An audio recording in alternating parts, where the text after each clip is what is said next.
Hello, I'm Jim Clary, and I'm the Senior Geek. First, I want to welcome you to my YouTube channel. The purpose of this channel is to help my fellow seniors become more comfortable with tech and to use some of the latest hardware and software. Also, it is to help nonprofit organizations better utilize used donated computers. More about that later.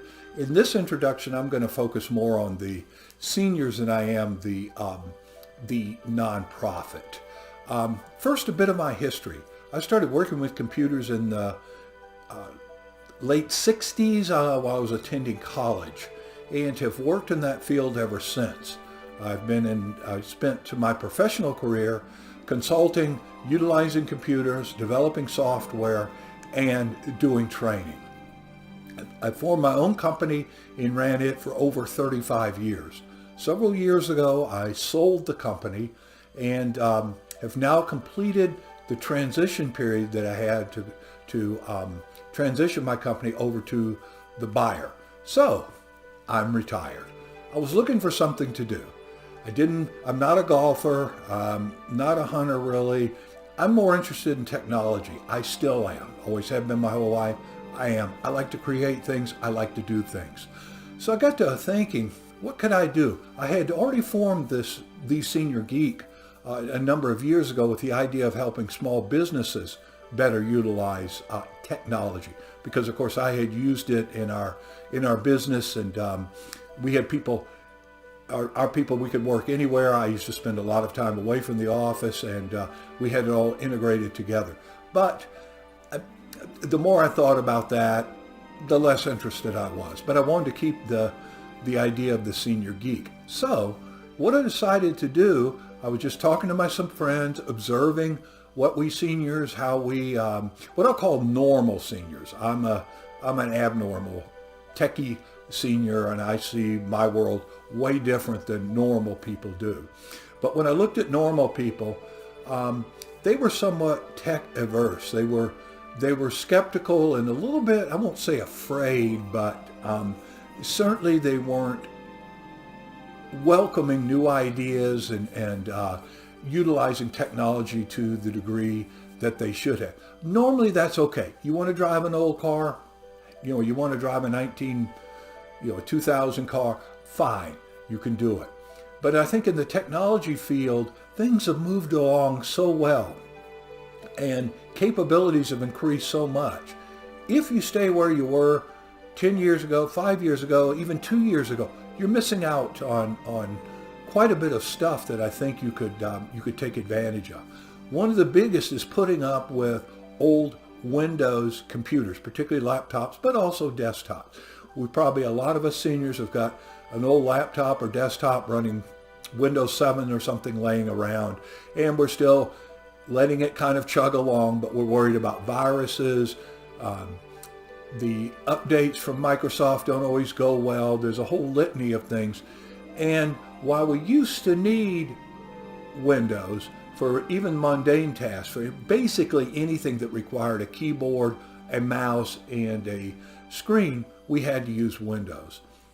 Well, that's no longer the case.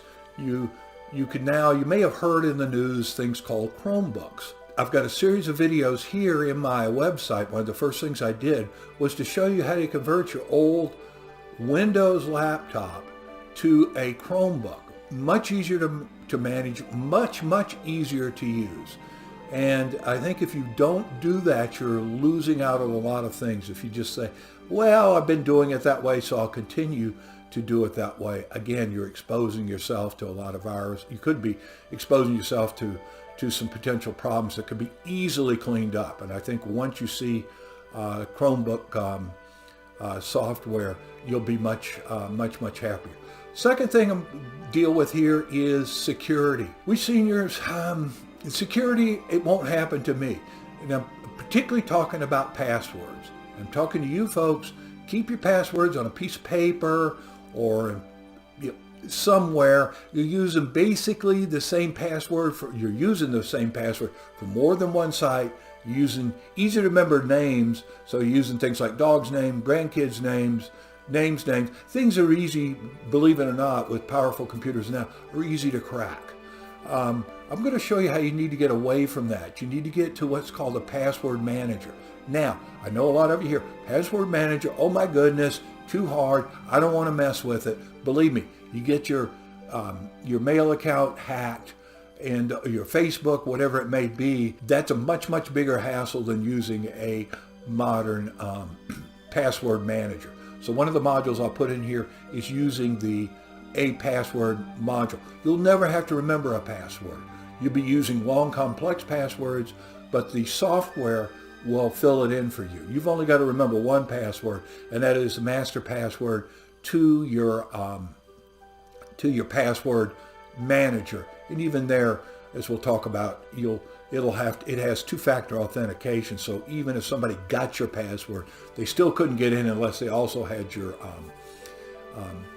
phone. Also, the way I'm going to write my how-to videos, if you would, are different from most of the stuff I've seen on the YouTube. Most of those are written for either people like me that know a lot, and you can say things such as, oh, boot from the USB disk. Well, to me, okay, I know how to do it. I've done it a million times. I can do it. But to normal seniors, that's like Greek. They might as well tell them go fly to the moon. In my training videos, I teach everything step by step. Some people probably say, too long, as you can probably tell from this. I get a little long-winded sometimes, but that's okay. I got that from my training days, rather be a little long than short. But back to what I was talking about.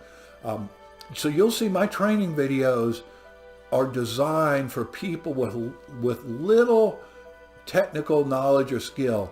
Frankly, if you can turn on your computer, if you can work the keyboard, you qualify. That's all you need to do to start using them. But my goal is to build it up so that you'll be more comfortable with it. And also, let me say, I don't think it's our fault as seniors that we're challenged by tech. We just haven't been taught it. You know, when we went to school, obviously there wasn't computers. I won't even go into when I saw my first computer, but let's put it this way. I was in college. And yes, I used slide rules in college. So it shows my age. So if I were never taught it, let's say I was in a social science or something in college, or did something else where I wasn't exposed to computers there, I wouldn't know this.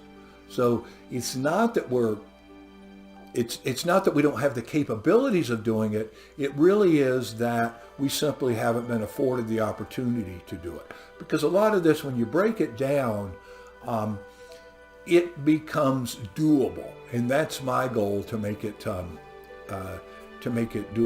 Anyway, I think I'm going to stop there. So again, purpose of my channel, to make things understandable to normal, non-technical seniors so that you can take advantage of all the new stuff. One other thing just came to mind I'm going to do is like Google Photos, and be able to swap things back and forth. You'll be able to sort your pictures automatically, face recognition automatically. If you want to know, say you got a granddaughter named Jane, you want pictures of Jane, where Jane appears in it, boom, you do it. You don't, the software takes care of the work. You don't have to do it. You want your kids or other members of your family want to share photographs with you, you don't have to do it through Facebook. You can do it through, which in my opinion, much, much more satisfying to do it through Google Photos than it is to do it through Facebook or other things that way. They got this. Facebook has its strengths, but I'll argue with you, sharing photographs isn't necessarily the best way to do it. And you get to store your photographs and free of charge. Just about everything I do is free of charge. I don't really mess with things that cost money, free of charge. I will go into some other things such as streaming TV and some other things that may save you money. Cell phone plans, these types of things if you're interested in that. So I encourage you to subscribe to my channel. I've got a YouTube video on how to subscribe to my channel, or you can Google, which is a web search. I say Google means web search on how to subscribe to a YouTube channel. And if you leave the little notify button on, you'll get a notification when I post a new email. A new YouTube video. So in closing, please comment. I welcome comments, constructive comments. Destructive, frankly, you write something that won't get posted because they have to come through me before they go back out. I'll just be frank with you. And if it's not something constructive, criticism is constructive. I'm not talking about not critical. But in fact, I look for that. This is a great experiment on my part. As I said, I really haven't any training in this, and we're going to be plowing some new ground here. Again, I like to make things happen, and that's what I'm going to try to do here. Anyway, hope to see you again in another The Senior Geek, or many more The Senior Geek YouTube videos. And I hope all of you take care, and I hope to see you soon. Thank you for your attention. Bye now.